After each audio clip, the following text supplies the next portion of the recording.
Hi welcome to HR stock winners. యాక్చువల్గా ఈరోజు market అయితే డ్రాగ్ అవడానికి కారణం అయితే హెచ్డిఎఫ్సి బ్యాంక్ ఫ్రెండ్స్. దీనికైతే ఇన్వెస్ట్ వాళ్ళు ఇండస్ట్రియస్ రేటింగ్ ఇచ్చేవాళ్ళు వీళ్ళైతే డౌన్ గ్రేడ్ అయితే ఇచ్చారు. కోర్ ప్రాఫిట్ అయితే బాగా తగ్గిపోయినట్టు అయితే చెప్తున్నారు ఫ్రెండ్స్. దీని ద్వారా ఇక బ్యాంకింగ్ సెక్టర్ లో కొంచెం నెగిటివిటీ అయితే బాగా ఉంది. సో దాంతో పాటు యాక్సిస్ బ్యాంక్ కూడా పడింది. ఇవి హెవీ ఇండెక్స్ అవడం వల్ల కొంచెం మార్కెట్ అనేది కొంచెం డ్రాగ్ అయింది.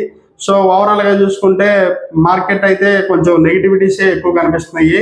యుఎస్ అండ్ ఇరాన్ వార్ అయితే దాడులు అయితే జరుగుతూనే ఉన్నాయి. కంటిన్యూషన్ గా వాళ్ళు వీళ్ళ మీద దాడి చేసుకోవడం, వీళ్ళు వాళ్ళ మీద దాడి చేయడం అయితే జరుగుతూనే ఉన్నాయి. కాకపోతే ఇక్కడ ఆశ్చర్యకరమైన విషయం ఏంటంటే యుఎస్ లో అయితే కొంచెం క్రూడ్ ఆయిల్ ప్రైస్ అనేది ఒక గ్యాలాన్ కి $4 కంటే ఎక్కువ ఉందని చెప్తున్నారు.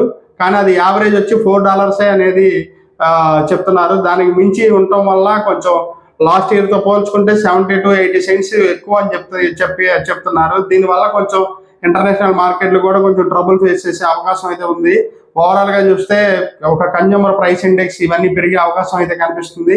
ఇకపోతే మనకి మేజర్ గా చూసుకుంటే ఇక్కడ పార్లమెంట్ సభలు అయితే జరుగుతున్నాయి ఫ్రెండ్స్.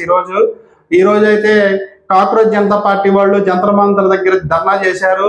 వాళ్ళు పార్లమెంట్ వైపు దూచుకుంటూ వెళ్తుంటే పోలీసులు కొంచెం లాఠీ చార్జ్ కూడా చేసినట్టు కనిపిస్తుంది. పార్లమెంట్ లో అయితే ఈ రోజు జరిగే సభలో 5 న్యూ బిల్స్ అయితే ప్రపోజ్ చేస్తున్నట్టు కనిపిస్తుంది.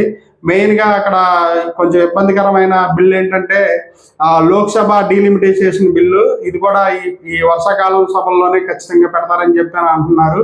సో ఎంతవరకు ఎలా ఉంటది ఏంటనేది కొంచెం ప్యానిక్ గానే క్రియేట్ అయ్యేటట్లుంది. మనం ఆల్రెడీ టెక్నికల్ గా నిఫ్టీ గురించి డిస్కస్ చేశాము. 24,650 అబౌవ్ మాత్రమే క్లోజ్ అయితేనే నేను బై ట్రెండ్ గా చూడమని చెప్తున్నాను. లేకపోతే కొంచెం కిందకు వచ్చే అవకాశం ఉంది. ఇది సిమెట్రిక్ ట్రయాంగిల్ ఉంది, perfect symmetric triangle and strong RSI. ఒక పాజిటివ్ అవుట్ బ్రేక్ వచ్చేదాకా కూడా కన్సాలిడేషన్ పీరియడ్ లో ఉంది. ఇండియా విక్స్ ఓన్లీ 12% ఉంది. సో ఓవరాల్ గా చూసుకుంటే కొంచెం కన్సాలిడేషన్ ఫేజ్ ఎక్కువ ఉండే అవకాశం కనిపిస్తుంది. ఇంకా అంటే కొంచెం డౌన్ ఉండే అవకాశం ఎక్కువ కనిపిస్తుంది. ఇండెక్స్ అయితే నేను కొంచెం నెగిటివ్ గానే చూస్తున్నాను. అంటిల్ 24,650 బ్రేక్ అవనంత వరకు కూడా నేను నెగిటివ్ గానే చూస్తున్నాను ఫ్రెండ్స్. ఇకపోతే ఐఆర్సిటిసి ఫ్రెండ్స్, ఇది షార్టర్ టైం ఫ్రేమ్ లో అసలు బ్రహ్మాండమైన ఈక్వల్ వెజ్ ప్యాటర్న్ లో ఉంది. మార్కెట్ పడుతుంటే కొంచెం డ్రాగ్ అవుతా ఉంది. ఇది మాత్రం మేజర్ గా వచ్చి 514 అబౌవ్ మాత్రం ఉంటే మాత్రం మీరు ఖచ్చితంగా ట్రేడ్ అయితే తీసుకోవచ్చు. ఖచ్చితంగా ఈ స్టాక్ ని వాచ్ లిస్ట్ లో పెట్టండి.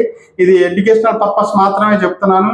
మీ ఫైనాన్షియల్ ప్లాట్ఫామ్ లో మీ ఫైనాన్షియల్ అడ్వైజర్స్ ఎవరైతే ఉన్నారో వాళ్ళ నిర్ణయాలు కూడా మీరు తీసుకొని ముందుకెళ్ళండి. ఖచ్చితంగా ఇది ఎడ్యుకేషనల్ పర్పస్ కోసం పెట్టిన ఛానల్ ఫ్రెండ్స్. సో 514 అబౌవ్ మాత్రం మీరు తీసుకుంటే డైరెక్ట్ 600 వరకు టార్గెట్ ఉంది.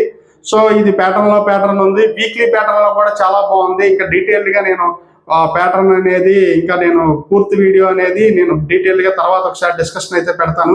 ఖచ్చితంగా ఈ స్టాక్ అయితే మీరు వాచ్ లిస్ట్ అయితే పెట్టుకోండి ఫ్రెండ్స్. ఆ ఇన్ఫర్మేషన్ మీకు నచ్చింటే please like, share and subscribe the HR stock winners.